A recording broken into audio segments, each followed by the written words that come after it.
On appelle à quelque chose de l'ordre du maternel, alors justement.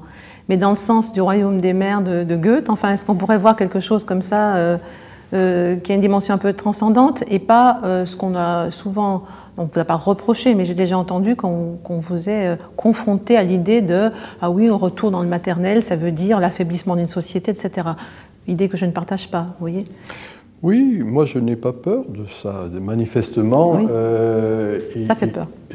Pardon ? Ça fait peur à certains. Oui, mais ça tant pis pour eux. Moi, je considère qu'il n'y a pas à avoir peur de rien, dès le moment où on le fait avec lucidité, dès le moment où on n'est pas des chevaliers à triste figure qui ont la vérité, mais du fait qu'on s'accorde tant bien que mal à ce qui est. Moi, ce qui est, c'est que je vois en effet revenir, j'ai dit invagination du sens, quelque chose qui faisait que, alors ces valeurs maternelles, ces valeurs féminines, qui étaient dans le fond reléguées derrière le mur de la vie privée.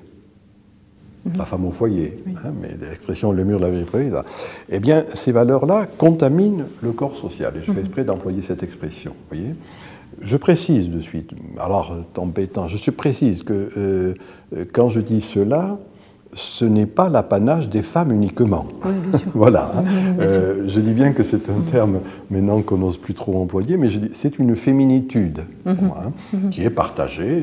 On peut avoir une réalité physico-chimique masculine et justement des quantités de potentialités féminines. Voilà, c'est cela que je mettrais sous cette idée de côté maternel. Oui, l'expression ne me fait pas peur, terre-mère, ou les mères en effet goethéennes. Oui. Quelque chose qui n'est pas simplement la domination phallique. Voilà. Oui, justement, vous parliez de Gilbert Durand, je reprends des lignes de votre livre, vous évoquez votre maître Gilbert Durand qui parle de régime diurne de l'imaginaire occidental avec tous ces objets dressés contendant ces menhirs phalliques. Là, on est dans un régime ancien. Voilà. Oui, non, le régime, il fait deux distinctions. Vous savez, le régime diurne et le régime nocturne. Oui. Alors, en effet, le régime diurne, c'est ces objets qui tranchent, qui coupent, machin chose, etc. Et alors que le régime nocturne, c'est la coupe. Oui. C'est le creux. Oui. Lui, il dit la coupe. Voilà. Et dans le fond, c'est quelque chose qui, oui, est matriciel, qui fait qu'on revient à bien des égards à la nécessité, peut-être, non pas toujours de dominer le monde, mais de s'accorder au monde. Alors, bien sûr que ce n'est pas du progressisme, ce que je dis. Ce n'est pas non plus, à mon sens, de la régression. Nous n'avons pas en français un mot que dans d'autres langues néo-romanes, les Espagnols, les Italiens, les Portugais, etc., ont le mot ingresso. Ah oui. Et alors, quelqu'un, je vais y revenir, l'a employé, c'est Élisée Reclus, mais en français, il n'existe pas vraiment le mot ingre.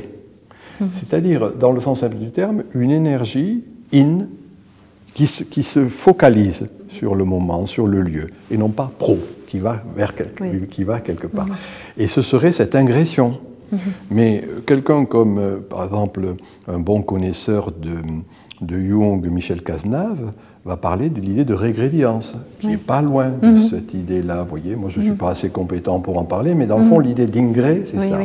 Alors, il y a un auteur qu'il faut signaler quand même. Un jour, ce serait intéressant de faire quelque chose sur lui, qui est Élisée Reclus. Élisée Reclus, qui était un géographe connu de la fin du 19e, anarchiste, de surcroît franc-maçon, et dont on a pu dire, un de mes amis qui est un grand neurobiologiste, Jean-Didier Vincent, a fait un livre sur Élisée Reclus. Et Élisée Reclus, lui, employait le mot « ingré ». Vous voyez, pour montrer en quelque sorte qu'il peut y avoir, je dis bien, cette énergie qui a de l'énergie, qui n'est pas simplement projective, mais qui est celle de s'accorder, de s'ajuster, sans dévaster cette terre-ci. Voilà, en quelque sens, si vous voulez, l'idée de matriciel, moi, ne me fait pas peur. D'ailleurs, ceux qui ont peur, tant pis pour eux, qu'ils crèvent. Donc, de ce point de vue, il n'y a pas à avoir peur, encore une fois, de l'audace de la pensée.